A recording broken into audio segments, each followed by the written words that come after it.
Infinity M2 Pro ini adalah salah satu casing MATX compact besutan techwear dengan kualitas yang bagus tapi harganya terjangkau. Kelebihan utama dari casing ini bisa kalian lihat di bagian depan kardusnya ini ya. Ada USB 3 front, USB Type-C front, dan include ARBG fans 3 biji. Sedangkan untuk spesifikasi detailnya bisa kalian lihat di bagian samping kardusnya, termasuk clearance untuk GPU atau VGA card sepanjang 310 mili, CPU cooler dengan tinggi maksimal 165 mili, dan power supply 160 mili. Langsung aja yuk sekarang kita unboxing dan kita lihat isinya seperti apa.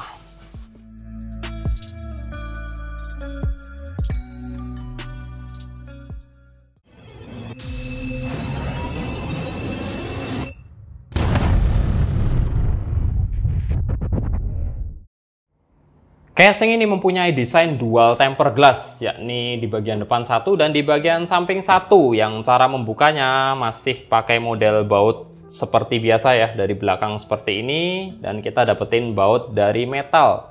Cukup oke kualitasnya. Begitu pula dengan side cover tempered glassnya ini, ada frame besi di sekeliling tempered glassnya, dan ada list hitamnya juga tentu saja. Nah, dan di bagian dalamnya sesuai spek ya, motherboardnya bisa support sampai MATX ukuran standar sekalipun, yang 24x24 cm. Jadi lubang yang bagian sini bakalan kepakai, motherboardnya bisa sampai persis sebelum lubang untuk jalur kabel manajemen. Di depan ini ada dua, dan nggak ada fan ya di area sini. Jadi soal airflow udah langsung kelihatan, dan langsung saya sebut aja di sini, airflow untuk casing ini pasti kurang bagus. Karena untuk fan intake kita hanya bisa mengandalkan dua lubang yang ada di bagian bawah atau di bagian atas cover PSU ini. Ini ada dudukan fan 12 cm x 2 yang bisa dipakai untuk memasang fan yang akan menyedot udara dari bagian bawah atau cover PSU ini guys. Casing ini cover PSU-nya ada lubangnya ya. Desainnya ada mesh seperti ini, jadi bisa menarik udara dari luar dengan baik, nggak kayak cover PSU casing pada umumnya yang benar-benar tertutup rapat. Kalau yang ini ada lubang-lubangnya supaya fan yang di sini bisa menarik udara segar dari luar. Lanjut lagi soal lubang kabel yang ke arah kabel manajemen, di samping ada dua, di atas juga ada dua yang agak sedikit tertutup fan. Jadi menurut saya casing ini agak bakalan kesulitan ya kalau kalian pasang IO water cooling di bagian atas yang cukup tebal, karena bakalan nutupin jalur fan dan mungkin akan bertabrakan juga dengan RAM atau mungkin heatsink VRM dan lain sebagainya lah. Anyway, di bagian bawah ini ada satu lubang kabel untuk kabel manajemen bagian depan dan bagian belakang.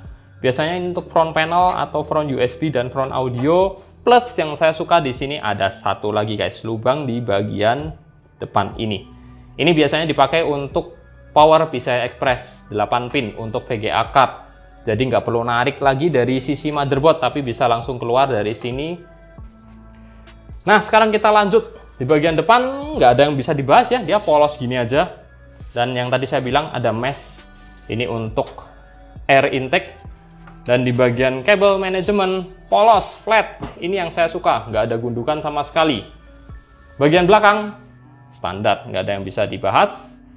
Paling minusnya dari casing ini adalah posisi dari motherboard yang agak terlalu mepet dengan bagian plafon atau atas casing ini. Jadi kalau kalian yang seperti tadi saya bilang pasang IO water cooling 240, mungkin bakalan bisa nabrak RAM yang berheatsink tinggi ataupun VRM mobo kalian. Untuk bagian PCI Express atau PCI expansion slot ini ada 4 dan dikunci dengan kuncian model biasa ini yang bisa waduh keras banget guys. Ini bisa dilonggarin dan kita bisa geser lah intinya untuk memasangkan VGA card atau apapun itu di PCIe expansion. Di bawahnya ada lubang power supply biasa, dan di sini tergantung sebuah plastik yang isinya adalah baut set plus kabel tis guys, yang cukup banyak jumlahnya. Dan juga ada baut panjangnya ya, jumlahnya ada 8 dan dipakai untuk memasang fan di bagian atas cover PSU ini. Jadi pas bautnya. Sedangkan untuk exhaust, fan-nya sudah tersedia yang seperti tadi ada di spesifikasi, include 3 fan ARBG. Untuk exhaust, bagian belakang 1, bagian atas 2, dengan filter mesh magnetic standar. Untuk bagian atasnya ini guys, kalian bisa lihat dudukan fan-nya lumayan banyak ya. Jadi dia bisa support sampai ke yang 14 cm, 12 cm IO. Kalau 14 cm saya rasa nggak mungkin bisa dipasang di sini. Bisanya yang 240. Kemudian untuk front panel ini juga ada di bagian atas tombol-tombolnya, mulai dari tombol power. Kemudian ada jack 3,5 mili yang all-in-one ya, ini TRRS yang bisa sebagai mic dan speaker. Kemudian ada satu USB 3 dan satu USB Type-C front.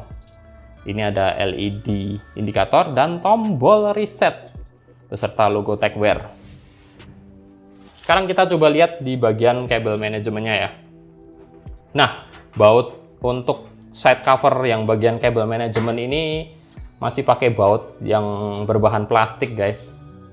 Bagian luarnya plastik tapi dalamnya besi. Jadi beda ya dengan yang di sisi tempered glass tadi. Ini agak kurang elegan aja. Kita dapetin side cover dengan ketebalan yang cukup oke. Dan untuk bagian dalamnya nih, kalian bisa lihat sudah tertata seperti ini. Kabel-kabel fan untuk exhaust juga sudah ini ya, dijadiin satu semua dengan power 3 pin untuk fan dan ada port 5 volt 3 pin ARBG. Sedangkan untuk front panelnya ini jelas ya, yang biru ini USB 3 front, kemudian ada front panel seperti power switch, reset switch, LED, plus ini satu yang agak berbeda adalah front USB Type-C. Ini juga tergantung dari motherboard kalian. Kalau motherboard kalian support, ya tinggal dicolokin aja. Secara luasan bagian kabel manajemen menurut saya cukup oke buat sebuah casing compact. Ini masih ada sekitar hampir 2 cm atau 1,5 cm space untuk menaruh kabel. Jadi kalau kalian pakai power supply yang kabelnya flat, udah jelas pasti nggak ada masalah. Dan di sini juga dia masih ada ini ya, lubang untuk kabel. Dan di sini juga ada dudukan buat SSD 2,5 inci ataupun hard disk 2,5 inci juga bisa. Terus untuk space power supply saya rasa ya nggak terlalu besar banget. Dan di depannya ini sebenarnya ada dudukan untuk hard disk guys, atau storage 3,5 inci yang bisa kalian lihat dari bagian bawah casing ini ya. Ini ada tulisannya hard disk, jadi dia bisa dipasang di sini hard disknya. Tinggal dibaut aja, jadi nggak ada semacam HDD case atau tray begitu untuk harddisknya. Kita langsung aja masukin harddisk dari sini sebelum memasang power supply. Mungkin minusnya adalah kalau kalian pasang harddisk di sini harus memasang harddisknya terlebih dahulu sebelum memasang power supply. Kalau mau mengganti harddisk juga sama, harus copot power supply dulu, baru kita bisa copot harddisknya. Karena posisi harddisk terkurung di depan power supply. Dan ini di bagian bawah power supply ada mesh filter untuk intake power supply, bukan magnetik ya, pakai model cantolan seperti biasa. Plus ini juga ada kaki-kaki yang cukup tinggi berbahan plastik dengan lapisan karet EVA foam anti licin. Nice. Jadi secara storage cuman bisa support 2 storage saja, SSD atau hard disk 2,5 inci dan 3,5 inci, satu slot di bawah. Sesuai dengan judulnya ya, ini kan casing compact yang nggak perlu banyak storage. Lagian sekarang kita sudah ada M.2 NVMe yang bakalan menggantikan posisi SSD 2,5. Mungkin kita bakalan butuh slot hard disknya aja.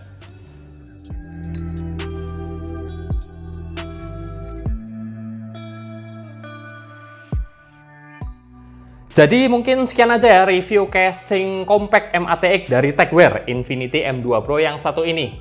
Menurut saya casing ini cocok buat kalian yang nyari casing middle end dengan kualitas yang cukup bagus dengan harga yang terjangkau dan plus atau include fan 3 ARBG.